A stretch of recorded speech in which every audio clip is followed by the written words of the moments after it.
Mister Roy की dead body उनके library में मिलती है। इन्वेस्टिगेशन में पता चलता है कि जहर खाने से उनकी डेथ हुई है, लेकिन मिस्टर रॉय के बाजू में जो जहर की बोतल रखी हुई है वो तो सील पैक है, मतलब बोतल खुली ही नहीं है। तो मिस्टर रॉय ने ये जहर तो नहीं खाया है। फिर उनके बॉडी में जहर गया कैसे? सुबह से कोई उनके घर नहीं आया है। बाजू में एक नोट भी मिलता है, मैं ये केस नहीं जीत पाया इसलिए खुद को मार रहा हूँ। पर सवाल ये था कि उनकी डेथ हुई कैसे और जहर उनके बॉडी में गया कैसे? डिटेक्टिव मेहुल क्राइम सीन पे पहुंच जाता है इस केस की छानबीन करने। तो मिस्टर रॉय बहुत बड़े एडवोकेट थे, मतलब इनके उतने ही दुश्मन भी होंगे।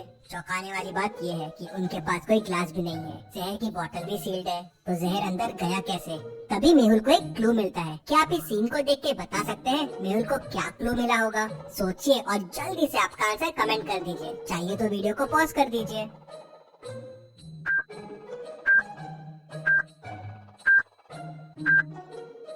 मिस्टर मेहरा बुक पढ़ रहे थे, तो शायद इसी बुक में जहर हो जिससे जहर उनकी बॉडी में गया हो। लेकिन अगर बुक से जहर बॉडी में गया तो जहर की बोतल यहाँ क्या कर रही है और ये नोट क्यों पड़ा हुआ है? मेहुल उनके घर में रहने वाले दो लोगों से पूछताछ करता है तो कुक कहता है, सर आज मिस्टर रॉय बहुत टेंशन में थे, सुबह से कुछ खाया पिया ही नहीं था। मेट कहता है, सर मिस्टर रॉय दिन भर बुक्स ही पढ़ते रहते थे, मुझे लाइब्रेरी का नाम याद नहीं आ रहा है, लेकिन कोई तो शहर पे था। क्या आप इन दोनों पिक्चर्स को देख के बता सकते हैं ये कौन सी सिटी का नाम है? और उसी से लाइब्रेरी का नाम निकलेगा।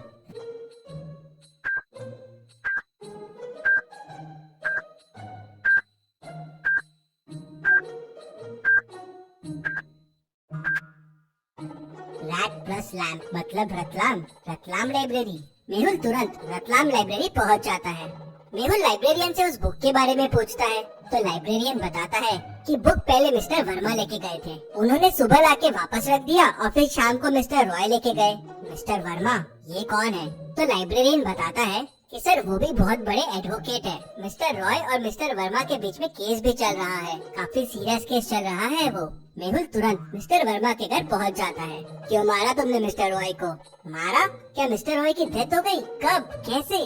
तुमने ही खून किया है उसका, बताओ क्यों किया? क्या आप मिस्टर वर्मा के घर को देख के बता सकते हैं मेहुल को ऐसा क्यों लगा? सोचिए और मुझे आपका आंसर कमेंट करके बताइए।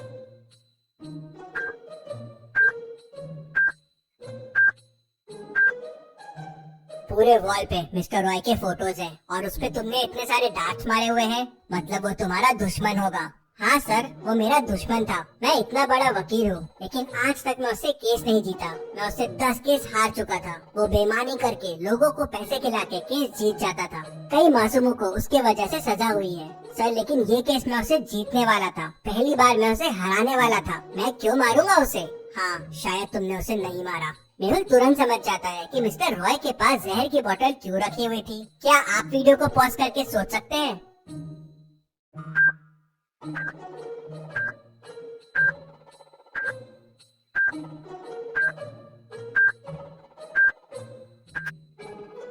मिस्टर रॉय खुद ही मरने वाले थे। पहली बार वो केस हार रहे थे, लेकिन उसके पहले ही किसी ने बुक में पॉइजन लगा के उन्हें मार दिया।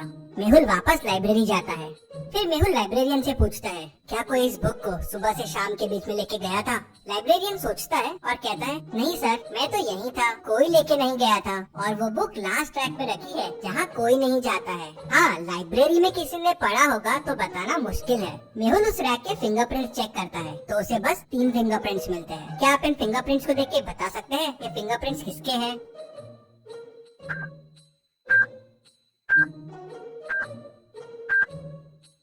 पहला वाला तो मिस्टर रॉय का है, तीसरा वाला मिस्टर वर्मा का है, लेकिन ये एक्स्ट्रा फिंगरप्रिंट किसका है? शायद यही मर्डरर हो। मेहुल सोच में पड़ जाता है। धूल की वजह से फिंगरप्रिंट्स थोड़े बिगड़ गए थे, तो किसके हैं मैच करना बहुत डिफिकल्ट था। सुबह से लेकर शाम के बीच में लाइब्रेरी में 3 लोग थे। मेहुल तीनों से पूछताछ करता है, क्या तुम लाइब्रेरी के उस कॉर्नर में गए थे? नहीं सर, मेरे तो एग्जाम चल रहे हैं, मैं तो टेबल से हिला भी नहीं, पूरे दिन बस पढ़ाई कर रहा था। सर मैं उस साइड गया था, लेकिन उन बुक्स के पास नहीं गया। सर पीछे रैक्स के बुक्स बुरे हाल में हैं, पेजेस भी फट रहे हैं, तो मैं वहाँ क्या करने जाऊँगा? मेहुल थोड़ा सोचता है और तुरंत समझ जाता है कि कौन झूठ बोल रहा है। कैसे? क्या आप सोच के बता सकते हैं?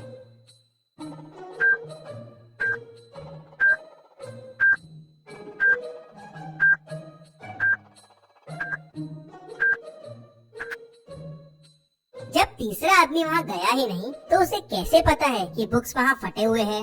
मेहुल उसे पकड़ लेता है तो वो बताता है कि वो बहुत घबरा गया था, उसने कुछ नहीं किया है, वो मिस्टर रॉय का बहुत बड़ा फैन है और उनके बुक्स और उनके केस पढ़ता रहता है, उसे भी एडवोकेट बनना है। ये सब सुनने के बाद मेहुल का 1% पे शक बहुत बढ़ जाता है। मेहुल तुरंत मिस्टर रॉय के लास्ट 5 केसेस देखता है जो उन्होंने जीते थे और उनकी लिस्ट निकालता है जो हारे थे। एक नाम पे मेहुल की नजर अटक जाती है। क्या आप देख के बता सकते हैं वो नाम कौन सा हो सकता है?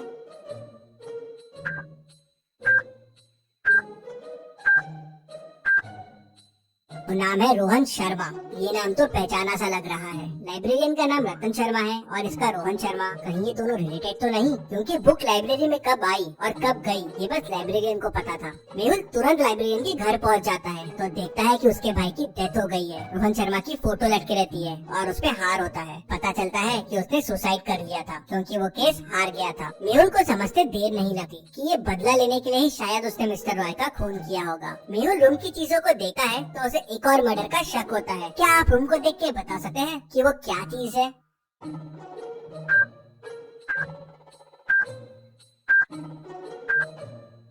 टेबल पे जहर की बोतल रखी हुई है, मतलब शायद लाइब्रेरियन ने वापस ये बोतल यूज की है। मेहुल तुरंत लाइब्रेरी की तरफ दौड़ता है और लाइब्रेरियन को पकड़ लेता है। लाइब्रेरियन मेहुल को नहीं बताता कि उसने किसको मारने की प्लानिंग की है। मेहुल लाइब्रेरी की लिस्ट निकालता है और लास्ट 5 लोग जिन्होंने बुक्स लेके गए उनके नाम देखता है। एक नाम देख मेहुल समझ जाता है कि लाइब्रेरियन का अगला निशाना कौन होगा। क्या आप इन नामों को देख के बता सकते हैं वो नाम क्या होगा? सोचिए और मुझे आपका आंसर कमेंट करके बताएं।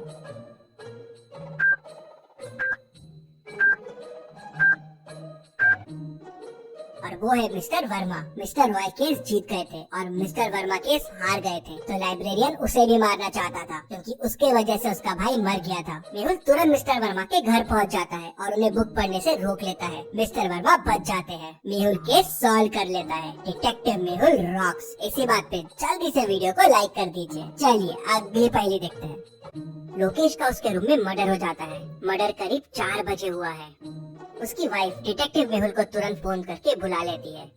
मेहुल क्राइम सीन को ध्यान से देखता है लेकिन उसे वहाँ कोई क्लू नहीं मिलता। फिर मेहुल उसके घर की मेड और कुक से पूछताछ करता है।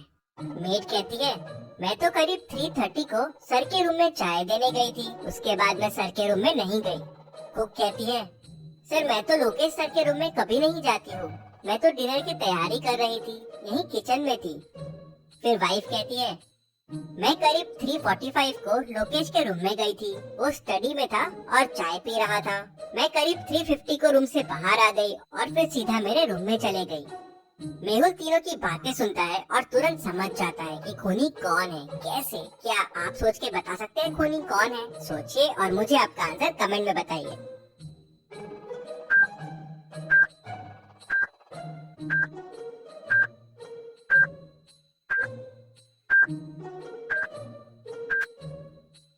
चलिए इसका आंसर देखते हैं।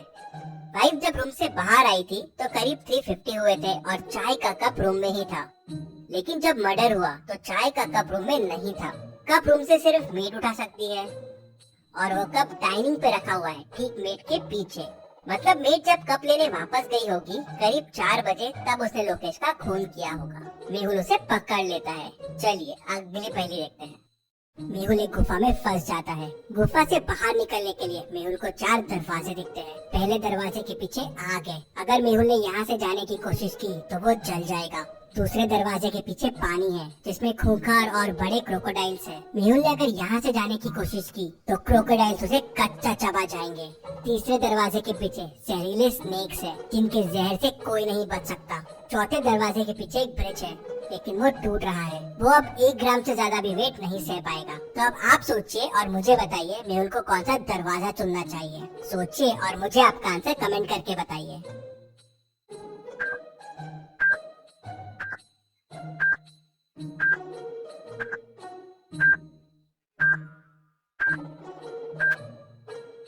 चलिए इसका आंसर देखते हैं। अगर आप ध्यान से देखेंगे तो गुफा के कोने में एक बाल्टी पड़ी हुई है। मेहुल दूसरा दरवाजा खोलेगा और बाल्टी लेके अंदर जाएगा। वो बाल्टी में पानी भर के लेके आएगा और पहले दरवाजे की आग बुझाना शुरू कर देगा। धीरे धीरे थोड़ी देर में आग बुझ जाएगी तो मेहुल पहले दरवाजे से निकल पाएगा। तो लॉजिकल आर्मी ऐसे और मेहुल वीडियोस के लिए चैनल को सब्सक्राइब करके बेल आइकन प्रेस कर दीजिए। Thank you.